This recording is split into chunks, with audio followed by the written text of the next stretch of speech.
15 महीने की लंबी जंग के बाद इजराइल और हमास के बीच युद्ध विराम हो गया है। इजराइल ने कई फिलिस्तीनी नागरिकों को रिहा करना शुरू कर दिया है। वहीं गाजा पट्टी के लोग फिर से अपने घरों की तरफ लौटने लगे हैं।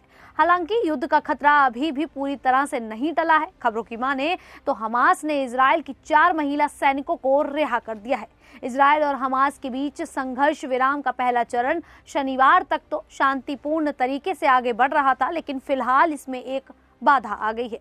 एक लड़की के कारण स्थिति थोड़ी बदल गई है। इस लड़की का नाम है अरवेल यहूद, जिसको लेकर सहमति नहीं बन पा रही है। इजरायली नागरिक अरवेल यहूद अभी भी हमास के कब्जे में है, जिसके चलते ऐसा माना जा रहा है कि ये जंग फिर से शुरू हो सकती है। तो चलिए आज के हमारे खास कार्यक्रम कौन है में आपको बताते हैं कौन है अरवेल यहूद।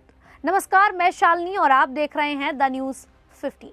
अरवेल यहूद एक इजरायली नागरिक है। अरवेल यहूद सॉफ्टवेयर कंपनी ग्रूव टेक में बतौर गाइड काम करती थी। इस कंपनी का एक सेंटर दक्षिण इजराइल में है, जहां अंतरिक्ष अनुसंधान और तकनीक से जुड़े क्षेत्रों का काम होता है। अरवेल इससे पहले एक कम्युनिटी एजुकेशन सिस्टम में कार्यरत थी। 2023 में हुए हमले के ठीक पहले वह दक्षिण अमेरिका से लौटी थी। हमले के दिन वह फिलिस्तीन से सटे अपने गांव नीर ओज में ही थी। 29 वर्षीय यहूद को उसके प्रेमी एरियल क्यूनियो के साथ 7 अक्टूबर 2023 को हमास हमले के दौरान किबुत्ज नीर ओज स्थित घर में बंधक बना लिया गया था।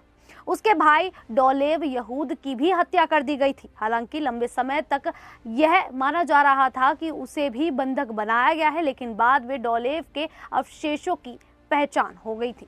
7 अक्टूबर 2023 के दिन हमास ने जिन भी लोगों को इजराइल में घुसकर किडनैप किया था, गाजा में संघर्ष विराम समझौते के तहत हमास इन बंधकों को अलग अलग खेप में रिहा कर रहा है। इसके बदले इजराइल भी कैदियों को रिहा कर रहा है। इस क्रम में शनिवार को हमास ने दूसरी खेप में 4 महिला बंधकों को रिहा किया। इजराइल ने भी इसके बदले 200 कैदियों को रिहा किया, लेकिन कुछ ही देर बाद इजराइल ने हमास पर संघर्ष विराम समझौते के उल्लंघन का आरोप लगा दिया।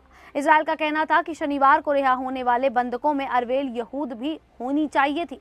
इजराइल ने इसके जवाब में संघर्ष विराम समझौते के तहत गाजा वासियों को अपने घरों में फिर से लौटने देने की प्रक्रिया रोक दी। उधर हमास का कहना है कि अरवेल यहूद जीवित है और अगली खेप में वह रिहा कर दी जाएगी। हमास ने इसके साथ ही उल्टा इजराइल पर संघर्ष विराम समझौते के उल्लंघन का आरोप लगा दिया। हमास का कहना है कि इजराइल कैदियों को छोड़ने में भी देरी कर रहा है और समझौते के तहत गाजा के लोगों को फिर से अपने घरों में लौटने नहीं दे रहा है। कुल मिलाकर गाजा में इजराइल और हमास के बीच फिर से तनातनी नजर आ रही है, जो इन दोनों के बीच युद्ध रोकने की कोशिशों को विफल कर सकती है। बता दें कि गाजा युद्ध में अब तक 47,000 से ज्यादा लोगों की मौत हो चुकी है। अगर अब अरवेल यहूद को रिहा नहीं किया गया तो माना जा रहा है कि ये जंग फिर से शुरू हो सकती है। फिलहाल आज के लिए इतना ही। कल फिर हाजिर होंगे ऐसी ही देश दुनिया से जुड़ी बड़ी खबरों के साथ। तब तक के लिए देखते रहिए द न्यूज़ 15।